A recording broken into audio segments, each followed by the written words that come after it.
nenos e nenas. Ola! Benvidos a esta sesión sobre os contos cantados e contados. Imos presentarnos, non, Pepe? Ai, sí, muller. Eu son a toupa Carmen e eu o rato Pepe.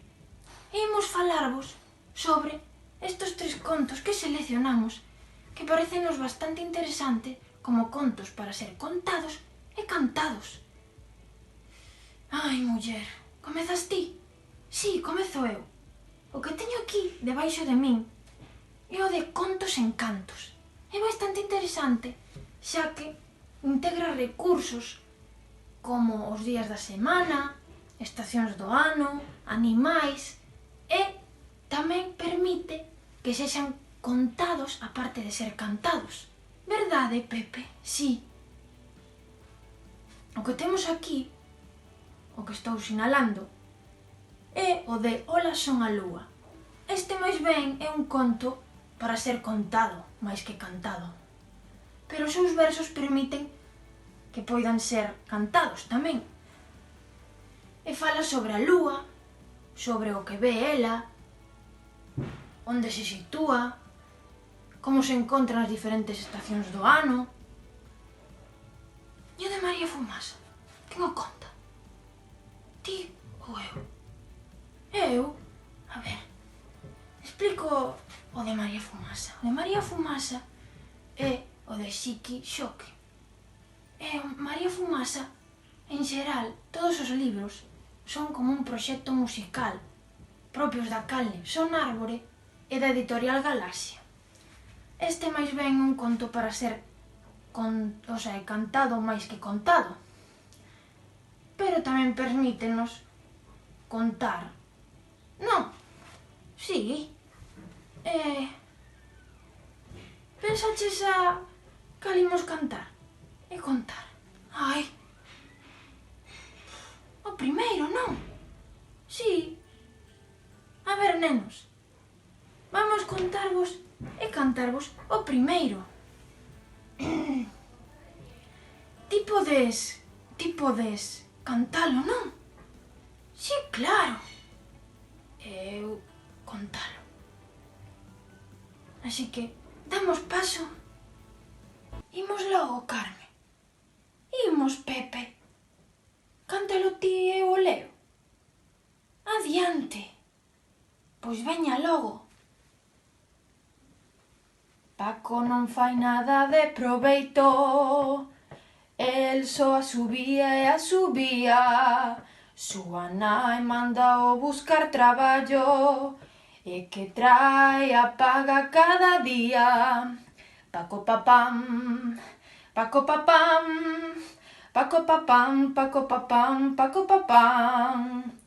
O luns comezou na xastraría, coseu e a agulliña rompeu. Paco papam, Paco papam, Paco papam, Paco papam, Paco papam. O martes foi a casa duns labregos, regou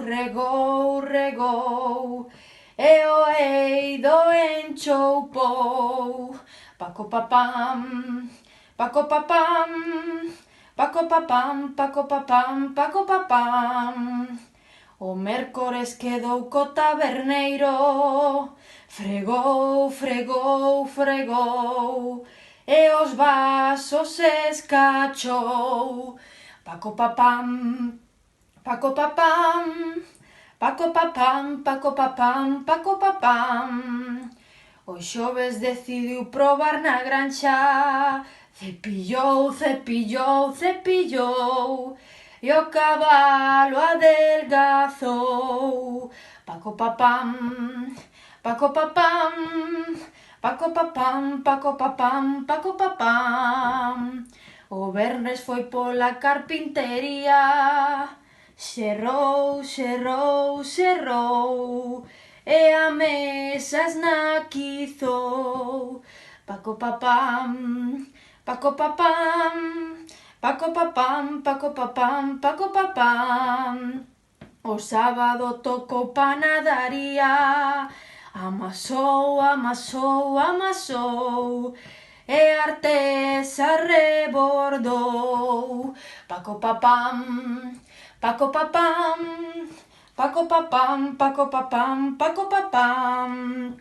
Domingo o enterrador traballa, cavou, cavou, cavou, e a pá escachizou. Paco papam, paco papam, paco papam, paco papam, paco papam. Pepe, tócache lelo conto. Ai, espera, muller, espera. Tes moita presa. A ver, que non teño todo o día.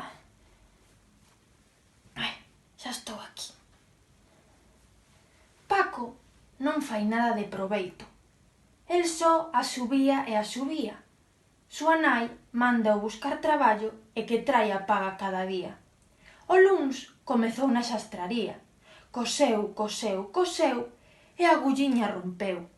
O martes foi a casa duns labregos. Regou, regou, regou e o eido enchoupou. O mércores quedou co taberneiro. Fregou, fregou, fregou e os vasos escachou. O xoves decidiu probar na granxa. Cepillou, cepillou, cepillou e o cabalo adelgazou. O venres foi pola carpintería. Serrou, serrou, serrou e a mesa esnaquizou. O sábado tocou panadaría. Amasou, amasou, amasou e a artesa rebordou. E o domingo só o enterrador traballa, cavou, cavou, cavou e a pá esnaquizou. E así poderíamos facer un conto cantado e contado. Verdade, Carme? Verdade, Pepe? Espero que e contado. Verdade, Carme? Verdade, Pepe? Espero que os haxa gustado este conto cantado e contado. Hasta pronto!